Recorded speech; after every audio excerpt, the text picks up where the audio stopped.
Not for viva and not for return. ইউরোপীয় বণিকদের আগমন মোটামুটি আপনারা সবাই জানেন। ব্যবসা করার উদ্দেশ্যে তারা আমাদের দেশে এসেছে, ব্যবসা করার উদ্দেশ্যে। আর এর মধ্যে আমরা যতগুলা জাতি দেখতে পাচ্ছি এরা সবাই ব্যবসা করতো। পর্তুগাল বিজনেস করতো, ইংল্যান্ড বিজনেস করতো, নেদারল্যান্ড বিজনেস করতো, ডেনমার্ক, ফ্রান্স সবাই বিজনেস করতো। এরা বিজনেস করার জন্য ভারতবর্ষে এসেছে। কেন ভারতবর্ষে এসেছে? ভারতবর্ষের মার্কেট বড়, অনেক বড় মার্কেট। ভারতবর্ষে আপনারা জানেন শত শত কোটি মানুষ বসবাস করে। তখন ভারতবর্ষ বলতে শুধু ভারতবর্ষ নয়, ভারতবর্ষ, পাকিস্তান, আফগানিস্তানের কিছু অংশ, বাংলাদেশ, এরপর আমাদের ওই পাশে মায়ানমার, ভুটান, নেপাল, এগুলো সব বুঝাতে। যেহেতু এখানে শত শত কোটি মানুষের জায়গা, তাই এই জায়গায় বিজনেসটা ভালো হবে, এই তারা বিজনেসের জন্য এদিকে নজর দেয়। এখানে যে ধরনের প্রশ্নটা আসে, সর্বপ্রথম আসে ইউরোপীয়দের প্রথম কোন দেশ বাংলাদেশে আসে, কোন দেশ ভারতবর্ষে আসে, তাহলে অ্যান্সার হবে পর্তুগাল। এটা হচ্ছে ইম্পর্টেন্ট। ঠিক আছে, একটা প্রশ্ন এটা পরীক্ষা আসে। দ্বিতীয় হচ্ছে ইংল্যান্ড। দ্বিতীয় ইংল্যান্ড, এর সাধারণত আসে না। ইস্ট ইন্ডিয়া কোম্পানি কাদের? ইংল্যান্ডে। ইস্ট ইন্ডিয়া কোম্পানি কত সালে প্রতিষ্ঠিত? এটা আসে 1600 সালে ইস্ট ইন্ডিয়া কোম্পানি প্রতিষ্ঠিত। এটা একটা পরীক্ষা আসে, 1600 সালে ইস্ট ইন্ডিয়া কোম্পানি প্রতিষ্ঠিত হয়। ঠিক আছে। এরপর আমরা দেখতে পাই ফ্রান্স, এটা সাধারণত আসবে না। নেদারল্যান্ড, নেদারল্যান্ডের অপর নাম আসে ডাচ। ডাচের অপর নাম কি? ওলন্দাস। এই তিনটা পরীক্ষা আসে, যাহা নেদারল্যান্ড, তাহাই ডাচ, তাহাই কি ওলন্দাস। যারা ডেনমার্ক, তারা ড্যানিশ, তারাই দিনেমার। একটা কথা আমাদের পড়ে নিতে হবে। তাহলে প্রথম আসে কারা? পর্তুগাল, এটাই মনে রাখলেই চলবে। আর শেষে ফ্রান্স আসে, এটা বলা যায় না, কারণ ফ্রান্সের পর আমরা দেখছি অনেক আরব বণিকরা আমাদের দেশে আসে ব্যবসা করতে। সুতরাং ফ্রান্স ইজ লাস্ট, এটা বলা যাবে না, ফার্স্টটা বলা যাবে পর্তুগাল এসেছে। আর ইউরোপীয়দের মধ্যে ফ্রান্স লাস্ট, এটা ঠিক আছে। এখানে খুবই ইম্পর্টেন্ট এই প্রশ্নটা, জাহাঙ্গীরের দরবারে ক্যাপ্টেন হকিন্স। আমরা একটু বিষয়টা বুঝিয়ে দেই। মূলত ইন্ডিয়া কোম্পানি, ইস্ট ইন্ডিয়া যে কোম্পানিটা, সেই ইস্ট ইন্ডিয়া কোম্পানিটা কিন্তু 1600 সালে। কিন্তু আমাদের এখানে ভারতবর্ষের মানুষ, ভারতে আসে তারা, ইংরেজরা ভারতে আসে 1608। এক এক বই এক এক রকম লেখা, তাই আমি 1608কেই প্রাধান্য দিই। হ্যাঁ। তাহলে ইংল্যান্ডে দুইটা অঞ্চল হবে। এক হচ্ছে ইংল্যান্ডে তখন কে রাজা ছিল, আর টোটাল ভারতবর্ষে তখন কে, ইংল্যান্ডের তখন কে রাজা ছিল, আর টোটাল এই ভারতবর্ষে তখন কে সম্রাট ছিল। এই দুইটা কথা এখানে প্রযোজ্য। একটা হচ্ছে ইংল্যান্ডের রাজা, আর একটা হচ্ছে ভারতবর্ষের সম্রাট। ইংল্যান্ডের রাজা ছিলেন হচ্ছে তখন, আমার জানা মতে জেমস ছিলেন ইংল্যান্ডের রাজা। আর ভারতবর্ষের সম্রাট ছিলেন হচ্ছে সম্রাট আকবরের ছেলে জাহাঙ্গীর। তাই একটা সুবিধাই হয়েছে, এই দুইটা কথা ইম্পর্টেন্ট। দেখেন, ইংল্যান্ড থেকে আমাদের ভারতবর্ষে আসতেছে ব্যবসা করতে, তাই রাজা জেমসের একটা চিঠি নিয়ে আসছে ক্যাপ্টেন হকিন্স। হকিন্স কে ছিলেন? তাহলে হকিন্স ছিলেন হচ্ছে ইস্ট ইন্ডিয়া কোম্পানির যারা বণিক ছিল, প্রায় 218 জন। এই 218 জনের একজন ছিলেন ক্যাপ্টেন হকিন্স। উনি জেমসের সাথে দেখা করেছেন, যে জেমস তো তাদের রাজা ছিল, কিং। তখন উনি জেমসকে বুঝাইছেন যে আমরা ভারতবর্ষে ব্যবসা করতে যাই, আপনার যদি একটা চিঠি থাকে তাহলে সেখানে ভারতবর্ষের যে সম্রাট আছে তিনি গুরুত্ব দিবেন। তখন এই জেমসের একটা চিঠি নিয়ে এই হকিন্স জাহাঙ্গীরের কাছে আসেন। যদি আপনারা কখনো ছবিটা দেখেন তাহলে দেখবেন জাহাঙ্গীর একটা সোফার উপর বসেছিল, আর আমরা যেরকম অনেকটা রুকু দেই, রুকু স্টাইলে ক্যাপ্টেন হকিন্স গিয়ে হাঁটু গেড়ে জাহাঙ্গীরের সামনে বসেছিল। আপনারা জানেন সম্রাটদের সামনে বসার রেওয়াজ ছিল এটা, হাঁটু গেড়ে সম্রাটদের সামনে বসতে হতো। তখন যেই হকিন্স জাহাঙ্গীরের সামনে গিয়ে হাঁটু গেড়ে বেশ বসে, অর্থাৎ ইংরেজরা ব্যবসা শুরু করেছিল হাঁটু করে, সেই ইংরেজরাই কিন্তু এক সময় দিল্লি সম্রাট দ্বিতীয় বাহাদুর শাহকে রেঙ্গুনে কি করেছিল? নির্বাসন দিয়েছিল। তাহলে আমরা যদি আরেকটা পেজ নেই, তাহলে আমরা বলবো ইস্ট ইন্ডিয়া কোম্পানি কত? 1600 সাল। ইস্ট ইন্ডিয়া কোম্পানির আগমনটা কত? 1608 সাল। আমার কথাগুলো সামারি। তখন ইংল্যান্ডের রাজা কে ছিল? রাজা জেমস। পাঠাইছে কার কাছে? ভারতের কাছে। তখন ভারতের সম্রাট কে ছিল? জাহাঙ্গীর। এ হচ্ছে আমাদের মূল বিষয়। তাহলে মাঝখানে পিয়ন কে ছিল? পিয়ন ছিল ক্যাপ্টেন হকিংস। পিয়ন ছিল ক্যাপ্টেন হকিংস। জাহাঙ্গীরের, জেমসের চিঠি জাহাঙ্গীরের কাছে, পিয়ন ছিল ক্যাপ্টেন হকিংস। এই কথাগুলা মুখস্থ রাখতে হবে। ঠিক আছে। এরপর আমরা দেখি তারা জাহাঙ্গীরের সাথে প্রথম যাতায়াতটা হয়েছে ইংরেজদের সাথে, জাহাঙ্গীরের সাথে। অর্থাৎ আমরা দেখেছিলাম যে জাহাঙ্গীরের কাছে তারা হাঁটু গেড়ে বসেছিল। আর সেই দিল্লির সম্রাট দ্বিতীয় বাহাদুর শাহকে তারা মায়ানমারে কি করেছে, দ্বিতীয় বাহাদুর শাহকে তারা মায়ানমারে বা রেঙ্গুনে নির্বাসনে পাঠিয়েছে। এটা কথা মনে রাখতে হবে,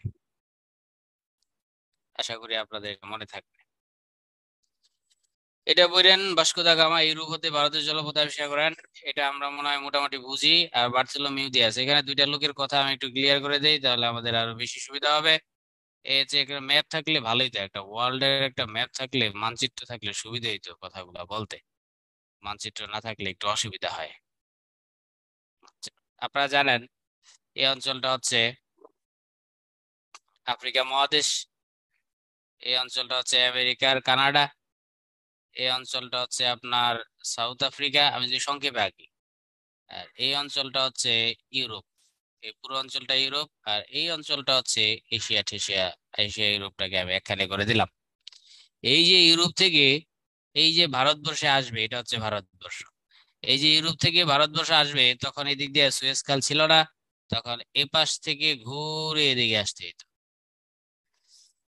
তাহলে এই যে জার্নিটা এখান থেকে এই পূর্ব দিকে আসা জার্নি, এটা তো পূর্ব দিকে আপনারা জানেন, এটা হচ্ছে পশ্চিম দিক আর এটা হচ্ছে পূর্ব দিক। এই যে পূর্ব দিকে আসা জার্নিটা দুইজন ব্যক্তি করেছে।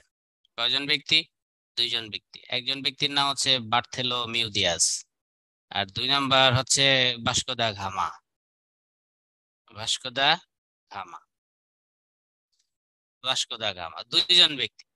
বার্থেলো মিউদিয়াস মনে হয় 1487 হবে, 1487 সালে। আর এবারে হচ্ছে 1498 সালে। সালটা একটু মনে রাখেন। দেখেন, বার্থোলোমিউ দিয়াস হচ্ছে পূর্ব দিকের রাস্তা আবিষ্কার করেছেন প্রথম। তাহলে পূর্ব দিকে যদি দুইটা প্রশ্ন আসবে, একটা হচ্ছে সর্বপ্রথম পূর্ব দিকে কে এসেছিলেন, তাহলে পূর্ব দিকে এসেছিলেন কিন্তু বার্থোলোমিউ দিয়াস, কিন্তু এবারে ভারতবর্ষে ঢুকে নাই।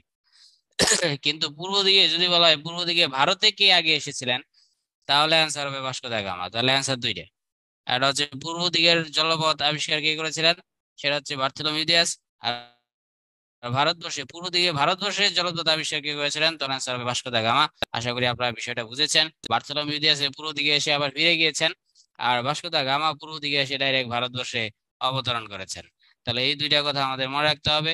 পূর্ব দিকে আসা জলপথ আবিষ্কার করেন বার্থোলোমিউ দিয়াস, আর পূর্ব দিকে ভারতবর্ষে আসা জলপথ আবিষ্কার করেন ভাস্কো দা গামা। আশা করি বিষয়টা ক্লিয়ার হলো। হ্যাঁ, এই যে পূর্ব দিকে আসা জলপথ আবিষ্কার করেন কিন্তু বার্থোলোমিউ দিয়াস, আর ভারতে আসা জলপথ আবিষ্কার করেন কিন্তু ভাস্কো দা গামা। একটা হচ্ছে 1487, ঠিকই আছে, আর একটা 1498। এই সালটা হচ্ছে আমাদের একটু ক্রুশাল, এটা মনে রাখতে হবে। আশা করি আপনারা পুরো বিষয়টা বুঝেছেন। বার্থেলোর নামটা আরেকবার বলেন। বার্থেলো মিউদিয়াস ভাইয়া, বার্থেলো মিউদিয়াস, বার্থেলো মিউদিয়াস। ঠিক আছে, তাহলে আমরা এখানে দুইটা ঘটনা দেখতে পাবো। পর্তুগিজরা যে কখনো বাংলায় এসেছে, কখনো ভারতবর্ষে এসেছে। ঠিক আছে, বাংলা আর ভারতবর্ষকে একসাথে গুলালে হবে না। এ হচ্ছে আমাদের সংক্ষেপে আমাদের বর্তমান বাংলাদেশ। বাংলা আর ভারতবর্ষকে একসাথে গুলালে কিন্তু চলবে না। আর এই হচ্ছে টোটাল ভারতবর্ষ।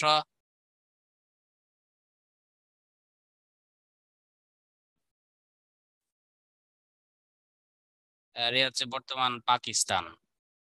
আচ্ছা, এটা হচ্ছে ভারতবর্ষ। এখানে দুই ধরনের প্রশ্ন আসে। একটা হচ্ছে ইংরেজরা কখনো কখনো তারা এই ভারতের এই পয়েন্টে ঢুকেছে, কখনো কখনো ইংরেজরা এই বাংলা কিন্তু অনেক বড় একটা রেঞ্জ ছিল। তখন বাংলা বলতে এইটাও ছিল বাংলা, এদিক দিয়ে আসাম টাসাম এগুলো ছিল বাংলা, এখানে বিহার উড়িষ্যা অংশটুকু বাংলা। এখানে বাংলাটা একটু তখন একটু বড় এলাকা ছিল, বেঙ্গল প্রেসিডেন্সির এটা, সেটা হচ্ছে বাংলাটা একটু বড় ছিল। তাহলে এখানে প্রশ্ন আসে দুইটা। একটা হচ্ছে ভারতবর্ষে কোথায় এসেছেন, আর একটা হচ্ছে বাংলায় কোথায় এসেছেন। দুই ধরনের প্রশ্ন কিন্তু আসে। হ্যাঁ, ভারতবর্ষে কোথায় বাংলায় কোথায়, এটা কিন্তু মাথায় রাখতে হবে, দুটাকে একসাথে গুলানো যাবে না। ব্রিটিশরা ভারতবর্ষে কখন এসেছেন, ভারতবর্ষে কোন স্থানে এসেছেন, আর বাংলায় কোন স্থানে এসেছেন, এই দুইটা কথা কিন্তু আমাদের আলাদাভাবে পড়তে হবে। দুইটা যদি একভাবে পড়ি তাহলে কিন্তু হবে না। কথা ক্লিয়ার বোঝা যায় না? আচ্ছা, যারা শুনতে পাচ্ছেন তারা একটু বলেন তো কথা ক্লিয়ার কিনা ভাইয়া, বোনেরা আমার। ক্লিয়ার? তাহলে যারটা ক্লিয়ার নয় তিনি একটু কষ্ট করে চেষ্টা করে দেখুন কি করা যায়। তাহলে দেখেন, তারা কিন্তু আসেই নাই। কেউ ভারতে এসেছে কুটি করেছে, কুটি মানে হচ্ছে ইন্ডাস্ট্রি করেছে, কেউ বাংলায় ইন্ডাস্ট্রি করেছে। এখন আমাদের প্রশ্ন হচ্ছে তারা বাংলায় কোথায় ইন্ডাস্ট্রি করেছে, আর হচ্ছে ভারতে কোথায় ইন্ডাস্ট্রি, ভারতবর্ষে কোথায় ইন্ডাস্ট্রি করেছে, এই দুইটা কথা কি আমাদের আলাদাভাবে শিখতে হবে।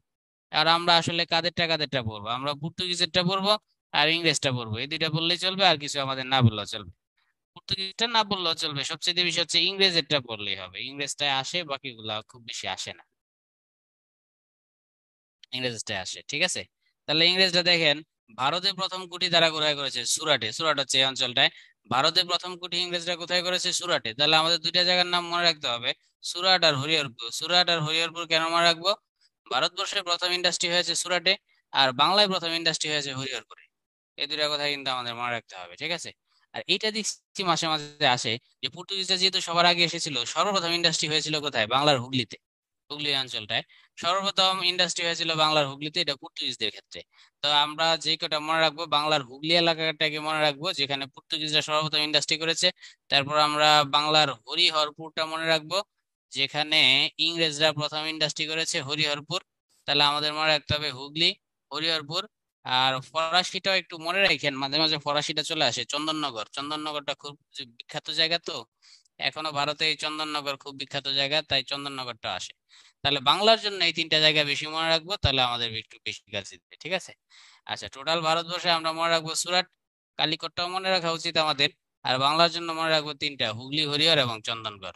আমি একটু পরেই চেঞ্জ করে দেবো, আপনাকে বলতে হবে আমি বাংলা ইন্ডাস্ট্রি, বাংলায় কোথায় কোথায় ইন্ডাস্ট্রি করেছে আমি সেটা একটু লিখি। বাংলায় ইন্ডাস্ট্রি,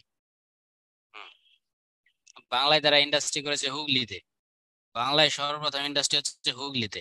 বাংলায় দ্বিতীয় ইন্ডাস্ট্রি হচ্ছে হরিহরপুরে, দ্বিতীয় কুঠির বা হরিহরপুরে হয়েছে। বাংলায় আরেকটা তৃতীয় কুঠি, সেটা হচ্ছে চন্দননগরে হয়েছে। এখন আপনাদের বলতে হবে বাংলায় প্রথম যে ইন্ডাস্ট্রি হুগলি, হুগলি কে করেছে বলেন, হুগলি কারা করেছে? হুগলি করেছে পর্তুগিজরা, থ্যাংক ইউ, এই তো হয়ে গেছে। হুগলি, হুগলিতে ইন্ডাস্ট্রি করেছে পর্তুগিজরা, সর্বপ্রথম হুগলিতে ইন্ডাস্ট্রি পর্তুগিজরা করেছে বাংলায়। বলেন তো হরিহরপুরে ইন্ডাস্ট্রি কারা করেছে? হরিহরপুরে করেছে ইংরেজরা, হরিহরপুরে ইন্ডাস্ট্রি করেছে ইংরেজরা। আচ্ছা, এবার বলেন চন্দননগরে, বাংলার চন্দননগরে ইন্ডাস্ট্রি কারা করেছে? ফ্রান্স। এই তো হয়ে গেছে, এই তিনটা মনে রাখলেই চল, এই তিনটাই বেশি ইম্পর্টেন্ট। আর ইংরেজি যদি ভারতবর্ষের কথা বলেন, ভারতবর্ষের সুরাট, এটা একটু ইম্পর্টেন্ট। ভারতবর্ষের হিসেবে সুরাট, আর পর্তুগিজরা করেছে কোচিনে, কোচিন দরকার নাই, সুরাটটাই আসে। ইংরেজের ভারতবর্ষের ক্ষেত্রে সুরাট, এই কটা বললে আমাদের হয়ে যায়।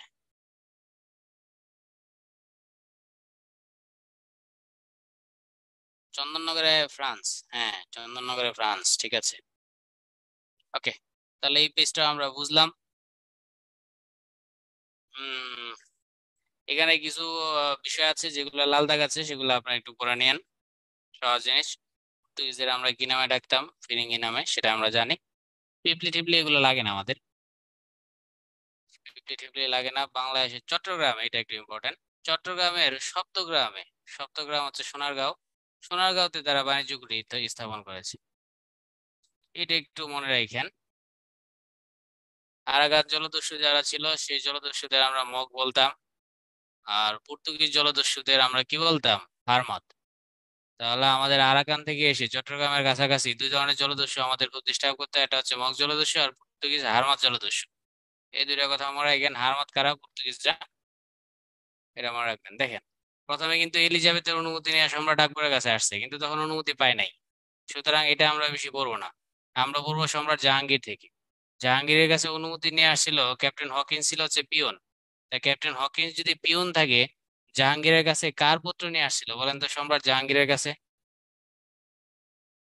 সম্রাট জাহাঙ্গীরের কাছে কার অনুমতি নিয়ে আসছিল? হ্যাঁ, রাজা জেমসের অনুমতি নিয়ে আসছিল। এখান থেকে আমাদের পড়া শুরু, কারণ আকবরের আমলে যে অনুমতি নিয়ে আসছে সেই অনুমতি কিন্তু ইনভ্যালিড হয়ে গেছে, ওটা কাজে দেয় নাই। তাহলে আমাদের এই জায়গাটা একটু প্রথম থেকে পড়তে হবে, সম্রাট জাহাঙ্গীরের প্রথম অনুমতি দিয়েছিল। এরপর আমরা দেখি জাহাঙ্গীরের যে পুত্র ছিল শাহজাহান, সে অনুমতি দিয়েছে, সে অনুমতি দিচ্ছে বাংলায়। তো দুইজন দুই জায়গায়, একজন দিছে ভারতবর্ষে অনুমতি, জাহাঙ্গীর দিছে ভারতবর্ষের শুরুতে অনুমতি, ভারতবর্ষের সুরাটে। আর পরবর্তীতে শাহজাহানের আমলে সেটা বাংলায় তারা বিস্তৃত করছে। তাহলে প্রথমে তারা ভারতবর্ষের সুরাটে, আমি এটাকে আলাদাভাবে সাজিয়ে দেই। যদি টোটাল ভারতবর্ষের কথা আমরা বলি, তখন টোটাল ভারতবর্ষে তাদেরকে ভারতবর্ষের সুরাটে অনুমতি দিয়েছে। এই সুরাটে, সুরাটটা হচ্ছে এই এই অঞ্চলটা ধরেন, এই সুরাটে, জাহাঙ্গীরের আমলে তারা সুরাটে টোটাল ভারতবর্ষ অনুমতি পাইছে। আর জাহাঙ্গীরের পুত্র যখন ক্ষমতায় এসেছে, শাহজাহান ক্ষমতায় এসেছে, কারণ ভারতবর্ষ তো দেওয়া হয়েই গেছে জাহাঙ্গীরের আমলে, তখন তার আমলে কোথায় চলে এসেছে? তার আমলে হরিহরপুরে, মানে বাংলায় চলে এসেছে, বাংলায়। তাহলে আমরা দেখতে পেলাম, ইতিমধ্যে আমরা পড়েছি বাংলায় পর্তুগিজরা হুগলিতে ইন্ডাস্ট্রি দিছে, আর ইংরেজরা হরিহরপুরে ইন্ডাস্ট্রি দিছে। আর আমরা একটা পড়েছি, সেটা হচ্ছে ফরাসিরা চন্দননগরে ইন্ডাস্ট্রি দিয়েছে। এবার আমরা দেখতে পাই যে হরিহরপুরে ইন্ডাস্ট্রি দিয়েছে বলেন কার পারমিশন নিয়ে? হরিহরপুরে যখন ইংরেজরা ইন্ডাস্ট্রি সেট আপ করেছে, তখন দিল্লির সম্রাট কে ছিলেন? ব্যবসার জন্য অনুমতি দিছে ভাই, তারা ব্যবসা করবে, তারা কিন্তু টাকা দিত, বিনিময়ে খাজনা দিত, ট্যাক্স দিত, এই জন্য অনুমতি দিছে। হ্যাঁ, শাহজাহানের আমলে। তাহলে বাপ দিছে ভারতে, আর সে দিছে কোথায়? বাংলায়। আমরা যদি এটাকে আরো সহজে বলি, বাপ দিছে ভারতে, বাপ দিছে ভারতবর্ষে অনুমতি, আর বাপ দিছে ভারতবর্ষে অনুমতি, আর ছেলে দিছে বা বেটাই দিছে হচ্ছে বাংলায়, বেটাই দিছে বাংলায় অনুমতি। তাহলে আমরা পজিটিভ, এদের কিন্তু কাজটা নেগেটিভ না, কারণ তারা তো ট্যাক্স নিত বিনিময়ে। কিন্তু আমরা যদি ধরে নেই যেহেতু ইংরেজরা পরে নেগেটিভ কাজ করেছে, তাহলে আমরা বলতে পারি আমাদের দুইজন আকাম করেছে, একজন জাহাঙ্গীর আর একজন কি শাহজাহান। জাহাঙ্গীর সকল ভারতবর্ষের মানুষের জন্য আকাম করেছে, আর শাহজাহান বাংলার মানুষের জন্য আকাম করেছে। এটা পড়ার সুবিধার্থে বলা যায়, কিন্তু তারা আকাম করেছে এটা ঠিক বলা যাবে না, ঠিক আছে? তাহলে আমরা দেখলাম এই দুটা কথা আমাদের মনে রাখতে হবে, একটা হচ্ছে জাহাঙ্গীর পুরো ভারতবর্ষে, সম্রাট শাহজাহান দিছে কোথায়? বাংলায়। এই দুটা কথা মনে রাখতে হবে, হ্যাঁ। আচ্ছা, তারপর হচ্ছে এটা মাঝে মাঝে আসে যে সম্রাট আওরঙ্গজেব যে কোন কোন অঞ্চলগুলা ইংরেজদের কাছে বিক্রি হয়েছে। কলকাতা আগে জঙ্গল ছিল, সে কলকাতা ইংরেজদের কাছে বিক্রি করে দিয়েছে, পরে কলকাতাকে তারা শহর বানাইছে। সুলতানটিও জঙ্গল ছিল, গোবিন্দপুরও জঙ্গল দিছে। এই তিনটা জঙ্গল তারা কিনে নিছে ইংরেজরা। কার কাছ থেকে কিনে নিছে? এই জাহাঙ্গীরের ছেলে আওরঙ্গজেবের কাছ থেকে কিনে নিছে। আপনারা জানেন যে জাহাঙ্গীরের ছেলে, দুঃখিত, শাহজাহানের ছেলে আওরঙ্গজেব, এই শাহজাহানের ছেলে আওরঙ্গজেব, তাহলে তিনজনের সর্বনাশ করছে, তিনজনের সর্বনাশ করছে।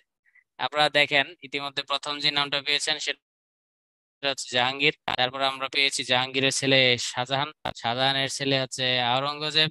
তা একদম বংশ পরম্পরায় তারা আমাদের সর্বনাশ গুলা করেছে। জাহাঙ্গীর প্রথমে দিয়েছে ভারতে, মানে সুরাটে অনুমতি, শাহজাহান দিছে হরিহরপুরে অনুমতি, এরা দুইজনে দিছে ইন্ডাস্ট্রি করার অনুমতি। আর আওরঙ্গজেব এসে একবারে কয়েকটা গ্রামই বিচ্ছে দিছে। এর মধ্যে কলকাতা আগে কিন্তু গ্রাম ছিল, এই কলকাতা শহরের গোড়াপত্তন কে করেছেন? কলকাতাকে গ্রাম থেকে সিটি বানাইছে কে? ইংরেজরা। সে আরঙ্গ এসে একদম বিক্রি করে দিয়েছে, আরঙ্গ এসে কি করে দিয়েছে? বিক্রি করে দিয়েছে। কলকাতা, সুতান্টি, গোবিন্দপুর, এই তিনটা গ্রামের নাম আপনারা মনে রাখবেন। আর বাকি এখানে যা আছে তার মধ্যে একটু ফরুক শিয়ার একটা আসে। ফরুক শিয়ার অসুস্থ হয়ে গেছিল 1717 সালের দিকে। ফরুক শিয়ার অসুস্থ হয়ে যাওয়ার পর তাকে আগে ইংরেজ চিকিৎসক সেবা করেছে। সেবা করার পর সেই মুমূর্ষু ফরুক শিয়ার বেঁচে উঠলো। তো বেঁচে উঠার ফলে তখন তিনি ওই ইংরেজ চিকিৎসককে বলেন, আপনি তো আমার অনেক সেবা করেছেন, আপনার কারণে আমি আবার পুনরায় জীবন ফিরে পেয়েছি, আপনি আমার কাছে কি চান? তখন এই ইংরেজ চিকিৎসক বলল, আমি চাই শুধুমাত্র যাতে ইংরেজরা এখানে শান্তিতে কি করতে পারে, বিনা শুল্কে ব্যবসা করতে পারে। অর্থাৎ এই সম্রাটদের আমলে কিন্তু ট্যাক্স দিত, জাহাঙ্গীরের আমলে ব্যবসার জন্য ট্যাক্স দিত, শাহজাহানের আমলে ট্যাক্স দিত, আওরঙ্গজেবের আমলে, আওরঙ্গজেব তো গ্রামে বিক্রি করে দিয়েছে, তারপরে ট্যাক্স দিত। কিন্তু এই ফরুক শিয়ারের আমলে এই ইংরেজ, যে ইংরেজ তাকে চিকিৎসা করেছে, তার শর্তের কারণে ফরুক শিয়ারের আমলে বিনা শুল্কে একদম বাণিজ্যের অনুমতি, বিনা শুল্কে, অর্থাৎ কোনো ধরনের ট্যাক্স ছাড়া, কর ছাড়া একদম সে জারি করে দিছে যে ইংরেজরা আমার এখানে চিকিৎসা করবে, যেহেতু ইংরেজরা তার জীবন বাঁচিয়েছে। এ হচ্ছে ঘটনা। তাহলে এখানে প্রত্যেকটা ঘটনা আমাদের পড়তে হবে। তাহলে সমগ্র ভারতবর্ষে বিনা শুল্কে কি দিয়েছেন? ফরুক শিয়ার।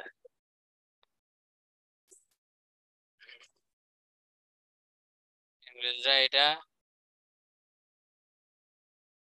আচ্ছা। এরপর আমরা চলে যাই ইংরেজ শাসন। ইংরেজ শাসকদের যদি কথা বলি আমরা, তাহলে তিন ধরনের আমরা কিন্তু পদবি পাবো, ঠিক আছে? সর্বপ্রথম ইংরেজরা যখন শাসন শুরু করে তখন তারা অল্প জায়গায় শাসন ছিল, তখন তাদের পদবি ছিল গভর্নর। খেয়াল করে দেখেন, আমরা ইতিমধ্যে পড়েছি গভর্নর আর গভর্নর জেনারেল, এই দুইটা কথার পার্থক্য আমরা বুঝে নেই। এই হচ্ছে আমাদের ধরেন বাংলাদেশ, এই বাংলাদেশের আপনি যদি, বাংলাদেশ আর এই হচ্ছে পাকিস্তান, দুইটা মিলে একটা দেশ যদি হয় তখন হয়ে যায় কেন্দ্রীয়। যখন কেন্দ্রীয় হয়, কেন্দ্রীয় প্রধান, তখন সেটাকে বলা হয় গভর্নর জেনারেল। অর্থাৎ যত বড় জায়গা, জেনারেল কিন্তু তত বড়, গভর্নর জেনারেল।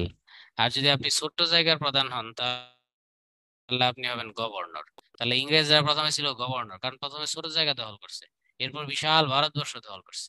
তাহলে প্রথম পদবী তাদের ছিল গভর্নর। দ্বিতীয় পদবী, যেহেতু পুরো ভারতবর্ষই দখল করে ফেলেছে, তখন তাদের পদবী বড় হয়েছে, তখন তাদের পদবী হয়েছে কি গভর্নর জেনারেল। এরপর যখন 1858 সালে 1858 সালে যখন রানীর শাসন জারি হয়েছে, প্রথম তো কোম্পানির শাসন ছিল, শাসনটা দুই ভাগে ভাগ করতে হবে কিন্তু, ঠিক আছে? প্রথম কোম্পানি নিজেই ক্ষমতা দখল করে শাসন করতো, পরে সিপাহী বিদ্রোহ হওয়ার কারণে কোম্পানির হাতে আর শাসন দেয় নাই, তখন ব্রিটেনের রানী কিন্তু এই শাসন নিয়ে গিয়েছে। প্রথমে কিন্তু কোম্পানি শাসন ছিল, কোম্পানি নিজেরাই শাসন করতো, পরে সিপাহী বিদ্রোহের পর রানীর শাসন নিয়ে গিয়েছে। তাহলে ভারতবর্ষে দুই ধরনের শাসন চলেছে, কোম্পানি শাসন আছে, রানীর শাসন। কোম্পানি শাসনে যখন ছোট জায়গা ছিল, ছোট জায়গা দখল করেছে, তখন ইংরেজদের পদবী ছিল গভর্নর। কোম্পানি শাসনের সময় যখন বড় জায়গা দখল করেছে, তখন এটার নাম হয়েছে গভর্নর জেনারেল। কিন্তু যখন রানীর শাসন চালু হয়ে গেছে, তখন এই পদগুলোর নাম হয়ে গেছে ভাইসরয়। ভাইসরয় মানে হচ্ছে নারী, রানীর প্রতিনিধি। তবে এই পোস্টটাকে ভাইসরয় বলা হয়, ও গভর্নর জেনারেল দুইটাও বলা যায়, তবে মূলত ভাইসরয়। এই পদবি তখন দুইটাই ছিল, গভর্নর জেনারেল ও ভাইসরয় যুক্ত হয়েছে।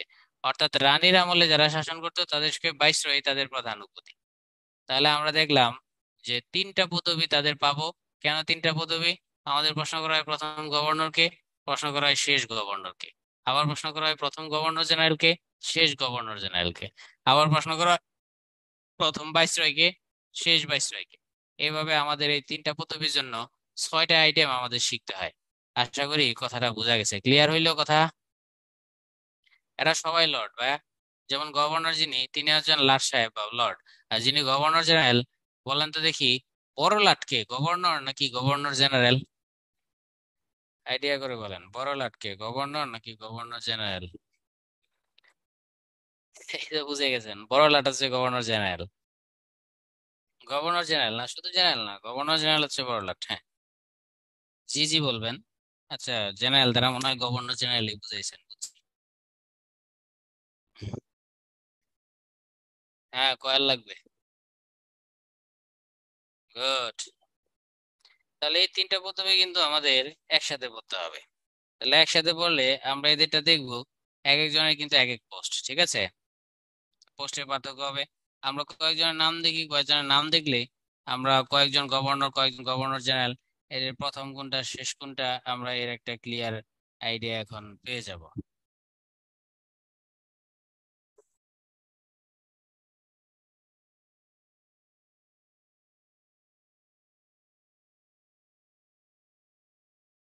Coil coil.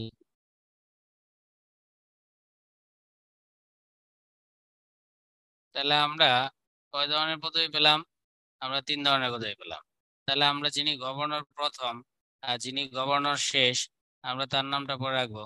প্রথম গভর্নর তো লর্ড ক্লাইভ, এটা আপনারা সবাই জানেন, লাট সাহেব। কিন্তু পরবর্তীতে হয়েছে কিন্তু বড় লাট, গভর্নর জেনারেল হওয়ার পর হয়ে গেছে কি বড় লাট। আর শেষ গভর্নর হচ্ছে ওয়ারেন হেস্টিং,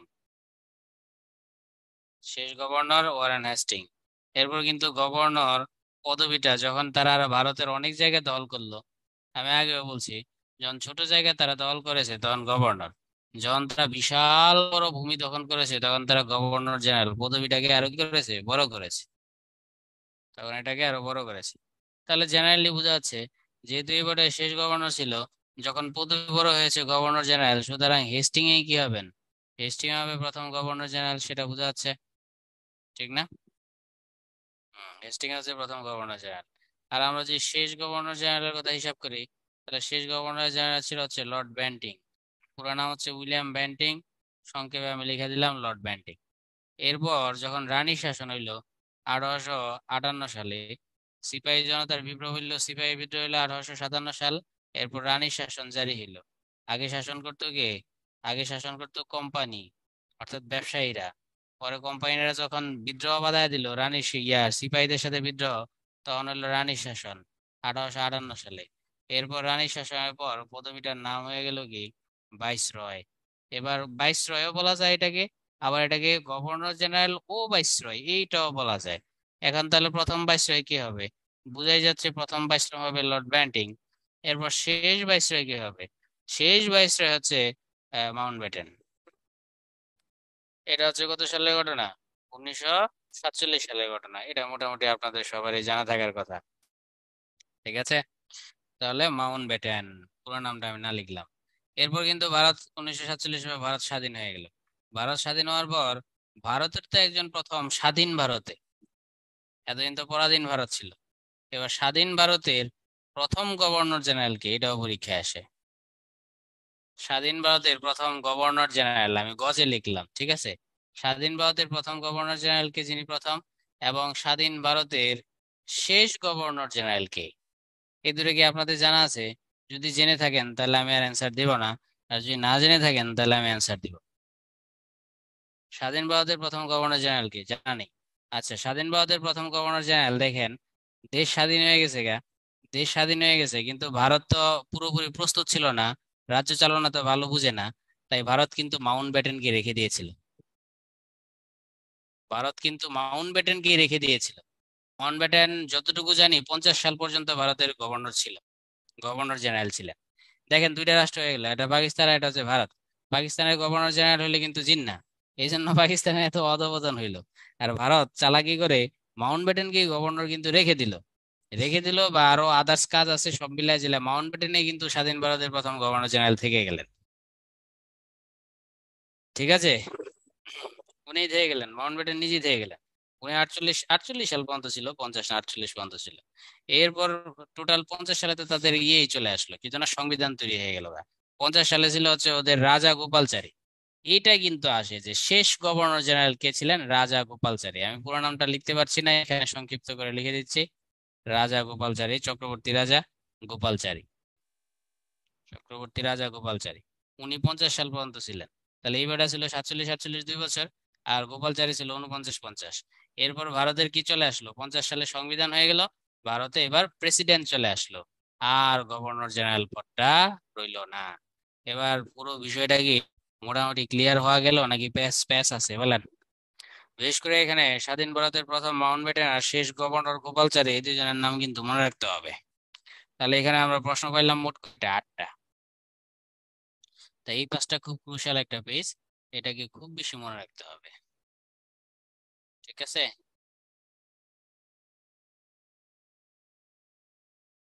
খুবই ইম্পর্টেন্ট পেজ এটা। তাহলে আমি এখানে একটু জানতে চাই, বলেন তো দেখি স্বাধীন ভারতের প্রথম গভর্নর জেনারেল কে?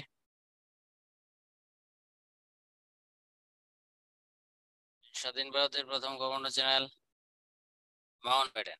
আর পাকিস্তানের, স্বাধীন পাকিস্তানের প্রথম গভর্নর জেনারেল কে? জিন্না। গুড। তাহলে দুইজন স্বাধীন রাষ্ট্র, দুইজন গভর্নর জেনারেল হইলেন। পাকিস্তানেরটা হইলো জিন্না, আর পাকিস্তানের অবস্থা এত খারাপ, আর ওদেরটা হইলো মাউন্ট ব্যাটেন করে রেখে দিল। তারপর মাউন্ট ব্যাটেনের কাছ থেকে কিছু কাজ বাজ করা নিল, শিখা নিল। এরপর রাজা গোপালচারী হইলো শেষ গভর্নর জেনারেল। 1950 সালে গভর্নর জেনারেল তাদের নাই, দুইজনেই ছিল, একজন হচ্ছে মাউন্ট ব্যাটেন, একজন গোপালচারী। এরপর গভর্নর জেনারেল তাদের শেষ। এরপরে শুরু হয়ে গেল প্রেসিডেন্টের আমল, কারণ 50 সালে নতুন সংবিধান হইলো, গভর্নর জেনারেল প্রথা বাতিল করা হইলো, তখন প্রেসিডেন্ট আর প্রাইম মিনিস্টারে তারা ফিরে গেল। আচ্ছা, গোপালচারীর নামটাও কিন্তু মনে রাখতে হবে, হ্যাঁ। মাউন্ট ব্যাটেন আর গোপালচারী মনে রাখতে হবে।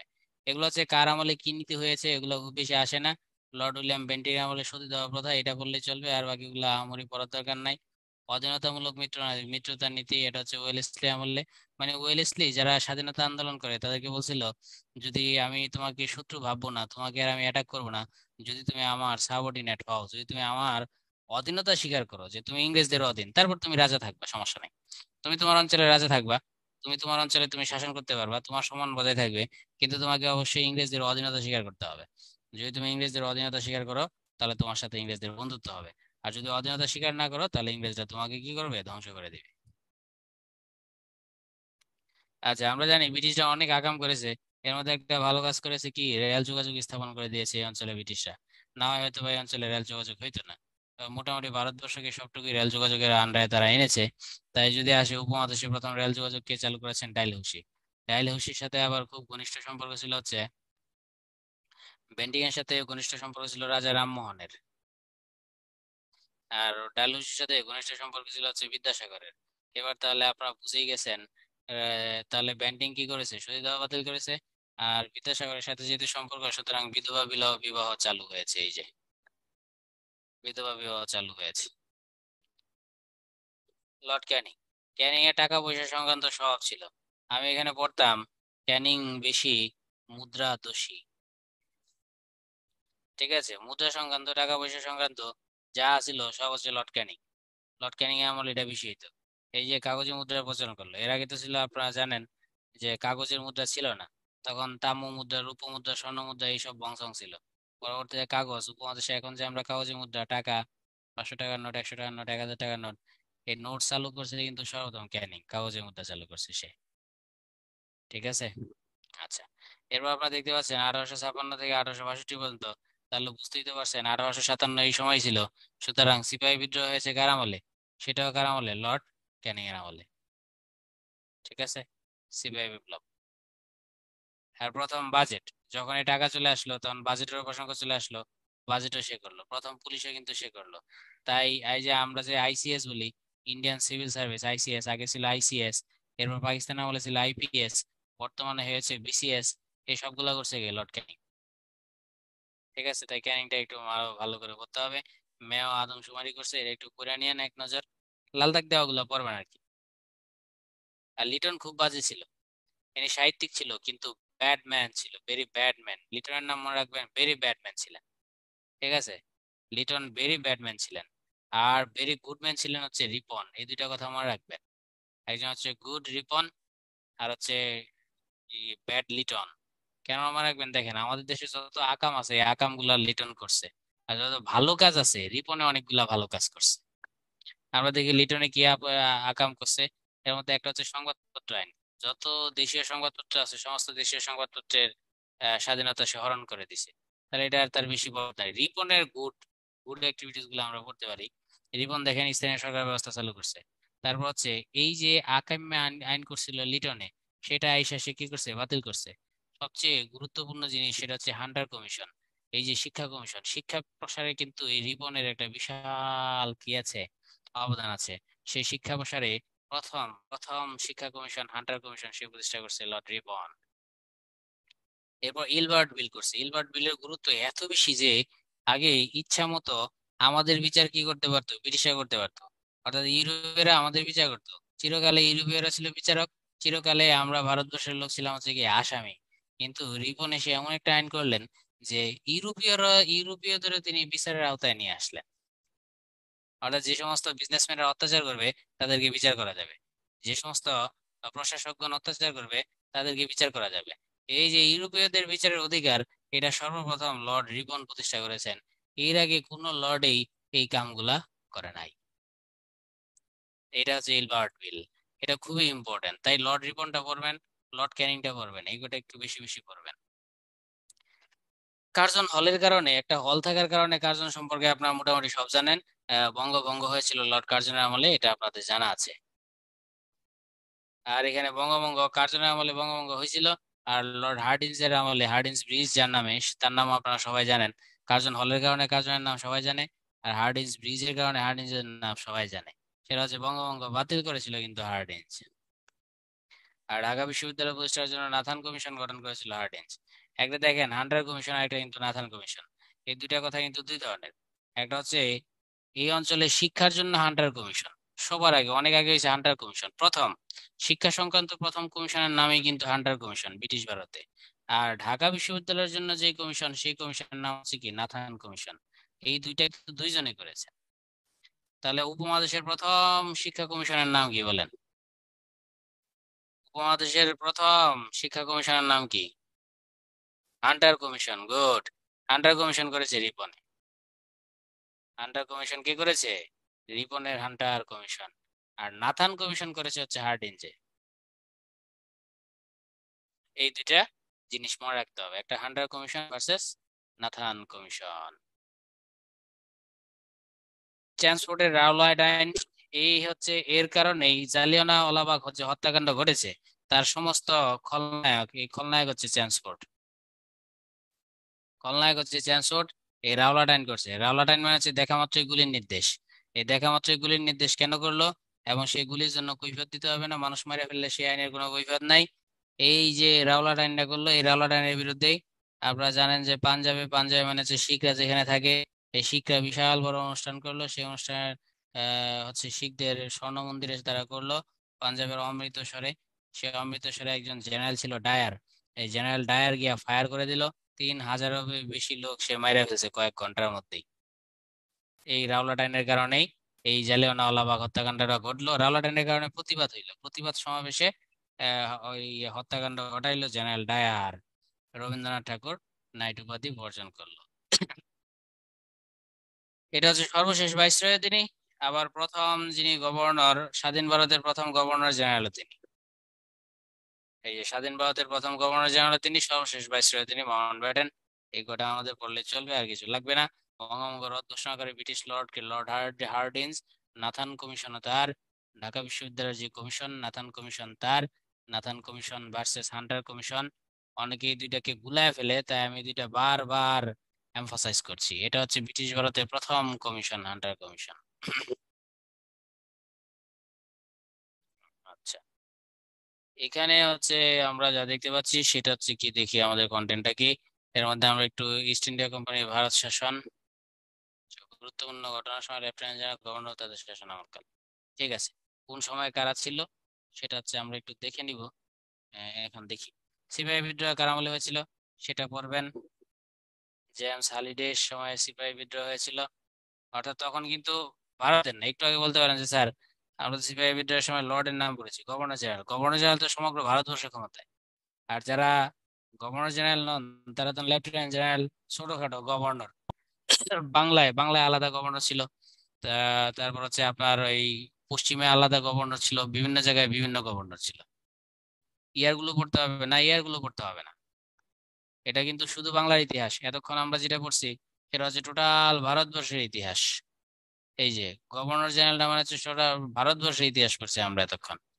আর এখন আমরা চলে আসবো শুধুমাত্র বাংলায়। যে এতক্ষণ যেটি পড়ছি এটা হচ্ছে বাংলায় সমগ্র ভারতবর্ষে। এটা অনেকে প্যাচ লাগায় ফেলে, এরা সব ভারতবর্ষের, সমগ্র ভারতবর্ষের ক্ষমতায় ছিল এরা। এরা হচ্ছে অনেক বড় বস, এক কথায় বড় লাট। এখন আমরা বলবো ছোট ছোট লাট, ছোট ছোট লাট, যারা শুধুমাত্র একটা অঞ্চলের ক্ষমতায়, আঞ্চলিক ক্ষমতায় ছিলেন। এই যে সিপাহী বিদ্রোহ হয়েছিল এই স্যার ফেডারিকের সময়, যিনি আঞ্চলিক লাট ছিলেন, আঞ্চলিক boss ছিলেন, গভর্নর ছিলেন, ছোট ছিলেন। বঙ্গভঙ্গ যখন হয়েছিল তখন কে ছিল? হ্যাঁ, হুলার। এদিক দিয়ে ছিল হুলার, অন্যদিকে ছিল কার্জন, আপনারা সেটা পড়ে ফেলেছেন। ঠিক আছে, বঙ্গভঙ্গের সময় আমাদের অঞ্চলে যিনি ছোট লাট ছিলেন তিনি হচ্ছেন কে? Fuller, Bampfylde Fuller. আর টোটাল ভারতবর্ষে তখন ছিলেন হচ্ছে কার্জন। আমি বিষয়টা একটু দেখিয়েই দেই, না হয় যদি আপনারা আবার গুল্লায় ফেলেন। হ্যাঁ, ফুলার রোড তার নামেই হয়েছে, ব্যামফিল্ড ফুলারের নামে বা ফুলার রোড হয়েছে। আচ্ছা, আশা করি আপনারা পারবেন, এটা ঝামেলা হবে না। তাহলে দুইটা অঞ্চলের ক্ষমতা, একটা হচ্ছে বিশাল অঙ্কের ক্ষমতা, বিশাল অংশে যিনি ছিলেন তিনি হচ্ছে লর্ড কার্জন। আর যিনি ক্ষুদ্র অংশের ক্ষমতায় ছিলেন, শুধু বাংলার ক্ষমতায় ছিলেন, তিনি হচ্ছেন ফুলার। তাহলে এই বেটা হচ্ছে ছোট পদ, গভর্নর। আর কার্জন হচ্ছে কি? গভর্নর জেনারেল, অনেক বড় পদ, উনি বস, উনি টোটাল ভারতবর্ষের বস। অ্যান্ড্রু ফ্রেজার স্বদেশী আন্দোলনের সময় অ্যান্ড্রু ফ্রেজার ছিলেন। আসলে ফুলার আর ফ্রেজার দুই অঞ্চলের ছিলেন, এটা একটু মনে রাখতে হবে। ফুলার আর ফ্রেজার দুই অঞ্চলের। যখন ভাগ করে দেওয়া হয়েছে, বঙ্গটাকে ভাগ করে দেওয়া হয়েছে, বঙ্গটাকে ভাগ করে একটা পূর্ববঙ্গ আসাম করা হয়েছে, আর একটা হচ্ছে পশ্চিমবঙ্গ প্রদেশ করা হয়েছে। তখন এই পূর্ববঙ্গ আসাম প্রদেশে ফুলার, আর এই অঞ্চলে ছিল হচ্ছে ফ্রেজার। দুই অঞ্চলে দুইজন ছিল। আর এটা পড়েন, আর কিছু পড়া লাগবে না, এখানে আর কিছুই পড়া লাগবে না, ঠিক আছে? আমি যে কটা দাগ দিচ্ছি সে কটাই পড়েন। এরপর এখানে যেটা আছে সেটা হচ্ছে ভাষা আন্দোলনের সময়। অলরেডি আমরা 1757 থেকে 1947, তো ভাষা আন্দোলনের ঘটনাটা চলে এসেছি। এটা আমি একটু ক্লিয়ার করে বলি। দেশ ধরেন 1947 সাল ভাগ হয়ে গেছে। দেশ ভাগ হওয়ার পর যে ঘটনাটা ঘটিল সেই ঘটনাটা হইলো আমাদের এই বাংলাদেশ সৃষ্টি হইলো। এই হচ্ছে আমরা বাংলাদেশটাকে পাইলাম। এখানে একটু বোঝার আছে, বোঝার আছে অনেক কিছু। এই বাংলাদেশ পাইলাম, আর এই হচ্ছে কি? পাকিস্তান। ঠিক আছে, অনেকটা দেখতে কুত্তার মতো। পাকিস্তান আর বাংলাদেশ, যখন আপনি দুটোকে একসাথে চিন্তা করেন, তখন সেটা হচ্ছে কেন্দ্রীয় সরকার। এখানে দুই ধরনের সরকার বিদ্যমান। এক হচ্ছে কেন্দ্রীয় সরকার, দুইটা একসাথে চিন্তা করলে কেন্দ্রীয় সরকার, আর শুধু এই অঞ্চলটা চিন্তা করলে প্রাদেশিক সরকার। আচ্ছা, এই দুইটা জিনিস বুঝেন কিনা, ইয়েস অর নো? যদি বুঝেন তাহলে আলোচনা নিষ্প্রয়োজন। কেন্দ্রীয় সরকার আর প্রাদেশিক সরকারের পার্থক্য জানা আছে? ইয়েস, ওকে। তাহলে আমার আর কথা বলা লাগবে না এখানে। তাহলে আমরা পেয়ে গেলাম দুইটা সরকার, একটা হচ্ছে কেন্দ্রীয় সরকার, একটা হচ্ছে প্রাদেশিক সরকার। এবার এখানে দুই চারটা গুরুত্বপূর্ণ পোস্ট থাকবে। একটা গুরুত্বপূর্ণ পোস্ট হচ্ছে যিনি কেন্দ্রীয় সরকারের বস থাকে দুইজন, কেন্দ্রীয় সরকারের দুইজন বস আর প্রাদেশিক সরকারের দুইজন বস। তাহলে আমাদের চারটা বস করতে হবে। যিনি কেন্দ্রীয় সরকারের বস, সবচেয়ে পাওয়ারফুল বস, তার নাম হচ্ছে গভর্নর জেনারেল। যেটাই প্রথমে হয়েছিল 47 সালে জিন্না। কেন্দ্রীয় সরকারের আরেকজন বস থাকবে, তিনি হচ্ছেন পিএম, প্রাইম মিনিস্টার, প্রধানমন্ত্রী। প্রধানমন্ত্রী আমি সংক্ষেপে গভর্নর জেনারেলকে বলবো জিজি।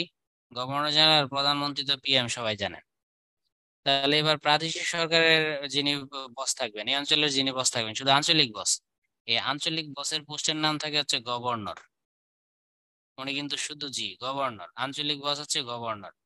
এবার আঞ্চলিক বসের মধ্যে আঞ্চলিক যিনি সেকেন্ড ইন কমান্ড থাকেন, মানে আঞ্চলিক সেকেন্ড বস, তার নাম থাকে হচ্ছে সিএম। সিএম মানে চিফ মিনিস্টার, সেটাকে বলা হয় মুখ্যমন্ত্রী। আপনার মমতাকে চিনেন, মুখ্যমন্ত্রী, এটা হচ্ছে সিএম।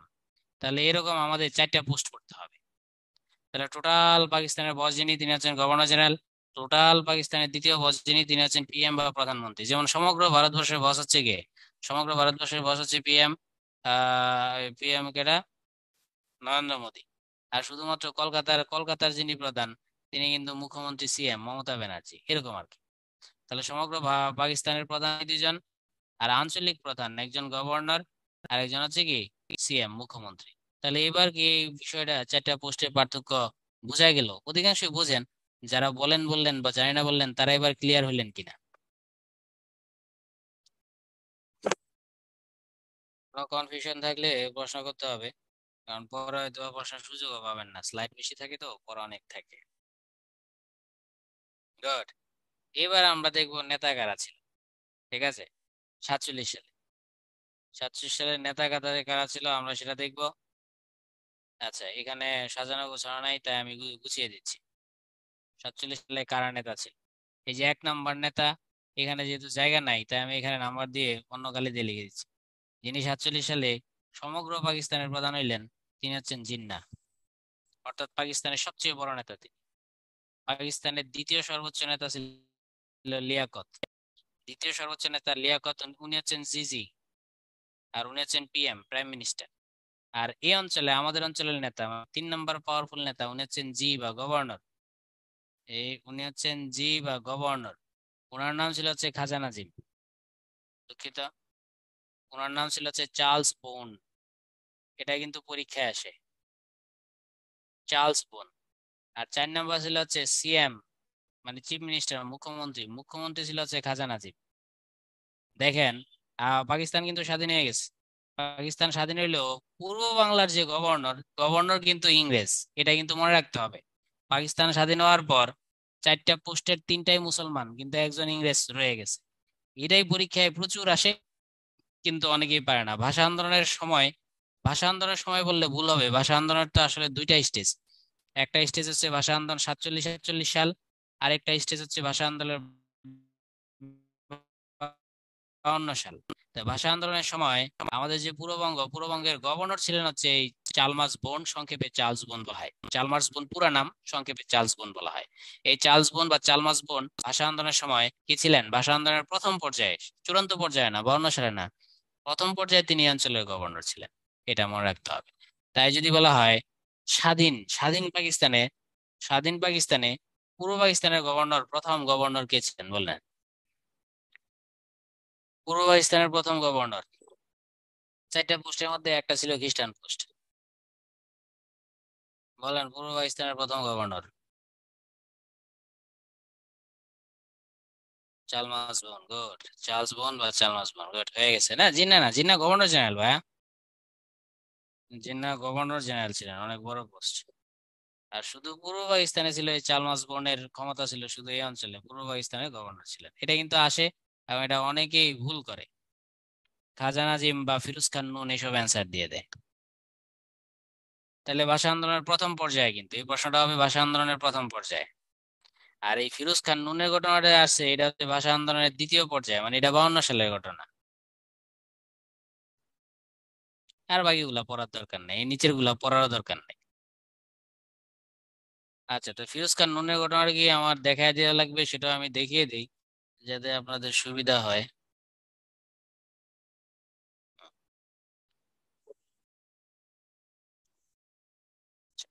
আমরা ভাষা আন্দোলনটাকে দুইটা পার্টে ভাগ করি। একটা হচ্ছে 1947 সালের শুরুর দিকের ভাষা আন্দোলন, 1948 সালের শুরুর দিকের ভাষা আন্দোলন। তখন গভর্নর জেনারেল ছিল কে?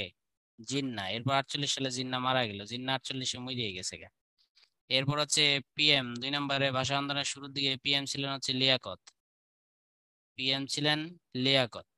এরপর হচ্ছে 3 নম্বর গভর্নর, শুধু জি ছিলেন। গভর্নর হচ্ছে কি পূর্ব পাকিস্তান, পূর্ব পাকিস্তান বা এটাকে পূর্ব বাংলা বলা হয়। পূর্ব পাকিস্তান গভর্নর ছিলেন হচ্ছে চালমাস বোন বা চার্লস বোন, চালমাস বোন। আর পূর্ব পাকিস্তানের সিএম বা মুখ্যমন্ত্রী ছিলেন হচ্ছে খাজা নাজিম, খাজা নাজিম। হুম। এরপর হচ্ছে 52 সালে চূড়ান্ত পর্যায়ের সময় কিন্তু আবার এই লিডার গুলা চেঞ্জ হয়ে গেছে। কারণ 48 থেকে 52, 5 বছরের ব্যবধান। জিন্না গেছে গা মইরা। তাহলে জিন্নার জায়গায় যিনি জিজি হইলেন ওনার নাম হচ্ছে মালিক গোলাম মোহাম্মদ, মালিক গোলাম মোহাম্মদ। এই বেটা গভর্নর জেনারেল হইছে। লিয়াকত গেছে গা মইরা। লিয়াকতের জায়গায় তখন যিনি পিএম হইলেন, তখন পিএম এর নাম ছিল খাজা নাজিম। খাজা নাজিম প্রমোশন পাইছে, খাজা নাজিম সিএম থেকে পিএম হয়ে গেছে গা, প্রমোশন পাইছে। এরপর আমরা দেখতে পাই গভর্নর, গভর্নর হয়েছে ফিরোজ খান নুন। এই যে একটু আগে যেটা আপনারা ইয়াতে দেখলেন, ফিরোজ খান নুন। তার স্ত্রীর নামে বিকারুন্নেসা নুন, তার নামে বিকারুন্নেসা নুন কলেজ, বিকারুন্নেসা নুন কলেজ। এরপর হচ্ছে CM, chief minister, chief minister হচ্ছে নুরুল আমিন। তাই ভাষা আন্দোলনের সময় কিন্তু 2 ধরনের প্রশ্ন আসে, এটা একটু মাথায় রাখবেন। Chief minister Nurul Amin. এই যে খাজা নাজিম প্রথম দিকে ছিল সিএম, এই খাজা নাজিম প্রমোটেড হইয়া 52 সালে হয়েছে পিএম, বড় পদে চলে গেছে, অনেক বড় পদে চলে গেছে। হ্যাঁ, নামাজের ব্রেক দিব এখন। তাহলে যেহেতু আজান দিয়েছেন, নামাজের ব্রেক দিয়ে দেই। নামাজ বিরতি। আগের পেজটাই দেই, যারা দেখতে চান তারা দেখতে পারবেন। নামাজ, তো দ্বৈত শাসন ব্যবস্থা, এটার কারণে এটা মোটামুটি আপনারা সবাই জানেন। লর্ড ক্লাইভ যখন ক্ষমতাটা নিল পলাশী যুদ্ধের পর, পলাশী যুদ্ধ 1757 সাল, এরপর লর্ড ক্লাইভ ক্ষমতা দখল করে নিল। ক্ষমতা লর্ড ক্লাইভ নেওয়ার পর 2 ধরনের সিস্টেম করলো, একটা হচ্ছে অর্থ আর একটা হচ্ছে বিচার প্রশাসন ইত্যাদি। টাকা পয়সা যা আছে সব লর্ড ক্লাইভ নিয়ে যেত। আর কাটা দিয়ে কাটা তোলার মতো অবস্থা। যেমন আমাদের দেশে জমিদারদের ক্ষমতা দিত, জমিদাররা কি করতো, কৃষকদের কাছ থেকে ইচ্ছা মতো টাকা উঠাইতো, আর জমিদাররা এই টাকা উঠাইতে গিয়ে কৃষকদের প্রচন্ড পরিমাণ নির্যাতন করতো। তার নির্যাতনের ভাগিদার কিন্তু জমিদাররা হইতো। বেশি বেশি খাজনা উঠাইতো জমিদাররা, নির্যাতন করতো কৃষকদের। কিন্তু টাকা আবার চলে যেত কার পকেটে? লর্ড ক্লাইভের পকেটে। দেখেন, তাহলে ক্লাইভ কিন্তু নির্যাতনও করছে না, কিন্তু টাকা আবার সবচেয়ে বেশি ভোগ করছে। কি একটা নতুন সিস্টেম চালু করলো! তাহলে ক্ষমতা দিয়ে দিল জমিদারদের হাতে, কিন্তু টাকা চলে গেল সব ক্লাইভের হাতে। তাহলে তাদের উদ্দেশ্যটা আসলে কি ছিল? তাদের উদ্দেশ্যটা আসলেই ছিল টাকা। কি একটা সুন্দর স্টাইল! কৃষকরা ক্ষিপ্ত হইতো জমিদারদের উপর, কৃষকরা বিদ্রোহ করতো জমিদারদের বিরুদ্ধে, এদিক দিয়ে লর্ড ক্লাইভ নীরবে মদ খাইতো। এত সুন্দর একটা সিস্টেম তারা করলো। তো জমিদারদের কাছ থেকে তো সে বেশি টাকা চায়। লর্ড ক্লাইভ কয় জমিদারদের, কয় টাকা দাও, টাকা দাও, টাকা দাও। জমিদাররা অত্যাচার করে কৃষকদের উপর, টাকা দাও, টাকা দাও, টাকা দাও। এরপরে এই অত্যাচারে কৃষকরা সহ্য করতে না পেরে এক বিশাল কি এলো আপনার, আমরা জানি যে এখানে একটা দুর্ভিক্ষ হইলো, দুর্ভিক্ষ হইলো। সেই দুর্ভিক্ষটা হওয়ার পর 2/3, 1/3 মানুষ, মানে 3/1 মানুষ সেই দুর্ভিক্ষে মারা গেল। সেটা আপনারা সবাই জানেন, সেটাকে বলা হয় 1176 সালে। তো তো এটাকে বলা হয় 76-এর মনান্তর। আর ইংরেজি হচ্ছে 1770। এই দ্বৈত শাসনের ব্যবস্থার কারণে এই অবস্থা হইল। লর্ড ক্লাইভ এসে চিরস্থায়ী বন্দোবস্ত চালু করলো। চিরস্থায়ী বন্দোবস্ত বলতে এটা এক ধরনের ভূমি ব্যবস্থা। ভূমি ব্যবস্থা 1 সালা, 5 সালা, 10 সালা অনেক ধরনের ভূমি ব্যবস্থা চালু হয়েছে। কখনো কখনো জমিদারদের হাতে ভূমি দিয়ে দিছে 1 বছরের জন্য, কখনো কখনো জমিদারদের হাতে ভূমি দিয়ে দিছে 5 বছরের জন্য। 1 সালা বন্দোবস্ত, 1 বছরের জন্য জমিদারদের হাতে ভূমি দিয়ে দেওয়া। মার্শাল্লাহ বন্দোবস্ত 5 বছরের জন্য জমিদারদের হাতে ভূমি দিয়ে দেওয়া।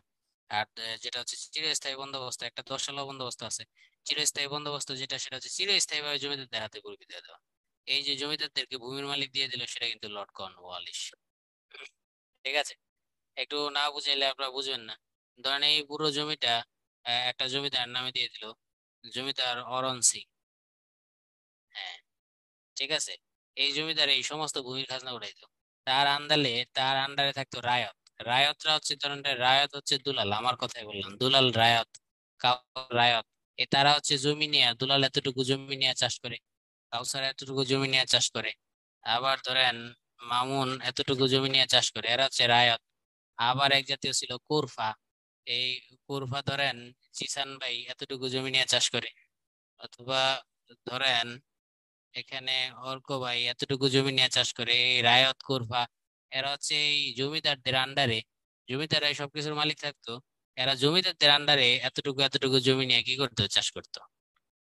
তাই আপনারা যারা দলিল টলিল বুঝেন, তারা দেখবেন পুরাতন প্রাচীন জমিনগুলাতে সবগুলা লেখা থাকে, রায়ত লেখা থাকে, কোরফা লেখা থাকে। এরা জমি নিয়ে চাষ করতো। এক সময় কি হয়ে গেল জানেন, এই জমিদারদের হাতেই ক্ষমতা, সব জমিদাররা এই সব জমির মালিক হয়েছিল না ব্রিটিশদের কারণে। কিন্তু এক সময় এই রায়ত যারা ছিল, যেমন ধরেন দুলাল, কাউসার, মামুন, এরাই জমির মালিক হয়ে গেল। যারা কোরফা ছিল তারাই জমির মালিক হয়ে গেল। কখন? 1950 সালে। 1950 সালে যখন প্রজাস্বত্ব আইন করলো, তখন এই প্রজাদের, এরা তো ছিল জমিদার, এরা তো ছিল প্রজা, এই প্রজারাই জমির কি হয়ে গেল, মালিক হয়ে গেল 1950 সালে। এই প্রজারাই হয়ে গেল জমির মালিক। তাহলে এবার বুঝতেই তো পারছেন, 1950 সালে যে প্রজাস্বত্ব আইন, 1950 সালে জমিদার বিলোপ, এর প্রভাব আপনারা বলেন ছোট না ভীষণ? এই প্রথম কিন্তু প্রজারা জমির মালিকানা বুঝে পাইল। কি মনে হয় আপনাদের? এটা কিন্তু অনেক বড়, অনেক বড় এটা। ফজলুল হকের একটা যুগান্তকারী পদক্ষেপ, শুধু যুগান্তকারী বললে ভুল হবে। এত বড় জনদরদী পদক্ষেপ খুব কম ছিল। এত বড় জনদরদী পদক্ষেপ, চিরকাল তো এই রায়াত গুলার কুরফা যারা ছিল, তারা তো অত্যাচারিত হইলো জমিদারদের হাত দ্বারা। কিন্তু সে এসে 1950 সালে এই রায়াত আর কুরফাদের মালিক বানায় দিল, জমিদারদের নিঃস্ব করে দিল। জমিদারদের অত্যাচার কি হইলো, শেষ হইলো। আচ্ছা, এগুলো আপনারা পারেন। সিপাহি বিদ্রোহ হয়েছিল লর্ড ক্যানিং এর আমলে, আদমশুমারি মেয়র আমলে, এগুলো আপনারা পারেন আশা করি। শহীদ হওয়ার প্রথা আমরা সেটা করেছি উইলিয়াম বেন্টিং এর আমলে। আন্দোলন করেছিলেন রামমোহন, আর বাতিল করেছিলেন বেন্টিং। বঙ্গভঙ্গ রদ করেছিল হার্ডিন্স। যদিও লর্ড হার্ডিন্স, তখন লর্ড ছিল হচ্ছে হার্ডিন্স, কিন্তু হার্ডিন্স বঙ্গভঙ্গ রদ করলো 1911 সালে। রাজা পঞ্চম জর্জ, ইংল্যান্ডের রাজা, তখন রাজা পঞ্চম জর্জ তখন ভারত ভ্রমণ করেছিলেন। ঘোষণাটা কিন্তু জর্জ রাজাই দিছে। হার্ডিন্স তো আমাদের অঞ্চলের প্রতিনিধি মাত্র, আর ইংল্যান্ডের রাজা তো হার্ডিন্সেরও বস। ইংল্যান্ডের রাজা পঞ্চম জর্জ এসে ইন্ডিয়া ইন্ডিয়া ঘুরতে এসে, ইন্ডিয়া ভ্রমণে এসে তিনি এই ঘোষণা দিলেন যে বঙ্গভঙ্গ কি বাতিল। তখন সমগ্র ইন্ডিয়ার মানুষ খুশি হইল, কারণ ইন্ডিয়ার লোকেরা চাইছিল এই বঙ্গভঙ্গটা কি হয়ে যাক, বাতিল হয়ে যাক। জমিদারদের কি দিল? জমিদারদের কিছু দেয় নাই। ভারত শাসন আইন, এটা খুবই ইম্পর্টেন্ট। 1935 সালে ভারত শাসন আইন। এই অনুসারে 1937 সালে প্রথম ভারতবর্ষের প্রথম নির্বাচন, 1937 সাল। কোন আইন অনুসারে হয়েছে? 1935 সালের আইন অনুসারে 1937 সালে নির্বাচন হয়েছে। সেই নির্বাচনে আমাদের দেশের একজন লোক কলকাতার কি হয়েছে, মুখ্যমন্ত্রী হয়েছে। আপনাকে বলতে হবে 1935 সালে ভারত শাসন আইন অনুযায়ী 1937 সালে যে নির্বাচনটা হইলো, সেই নির্বাচনে আমাদের অঞ্চলের নেতা, বিখ্যাত নেতা, উনি কি হইলেন, মুখ্যমন্ত্রী হইলেন। সেই নেতার নাম কি? মাহফুজ ভাই, আপনি একটু চেক করে দেখেন ভাইয়া, সকলের সাউন্ড তো ঠিক আছে ভাইয়া, আপনি রাগ করেন না। সকলের সাউন্ড তো ঠিক আছে, আপনারটাই বোধহয় একটু সমস্যা। বাকি সবাই বলছে সাউন্ড ক্লিয়ার। হ্যাঁ, শেরে বাংলা একেএম ফজলুল হক। 35 সালে যে ভারত শাসন আইন হইলো, ওই আইন অনুসারে 47 সালে নির্বাচন হইলো। কলকাতার মুখ্যমন্ত্রী যিনি হইলেন, তিনি হচ্ছেন কি, শেরে বাংলা একেএম ফজলুল হক। তাই আমাদের অঞ্চলের প্রথম বড় নেতা কিন্তু শেরে বাংলা একেএম ফজলুল হক। দেখছেন, উনি 1950 সালে এক বিশাল পদক্ষেপ রেখেছেন। চির 200 বছর অত্যাচারিত জমিদারকে তিনি জমির মালিকানা দিয়েছেন। অনেক বড় মাপের নেতা ছিলেন ফজলুল হক, অনেক বড় মাপের নেতা। ভারত স্বাধীনতা আইন হইলো লর্ড মাউন্ট ব্যাটেনের আমলে। উনি সর্বশেষ ভাইসরয় ছিলেন 1947 সালে। যখন ভারত স্বাধীন হয়ে গেল, এই স্বাধীনতা আইন অনুসারে যখন ভারত স্বাধীন হয়ে গেল, তখন আবার স্বাধীন ভারতের প্রথম গভর্নর জেনারেল হইলেন লর্ড মাউন্টব্যাটেন। আচ্ছা,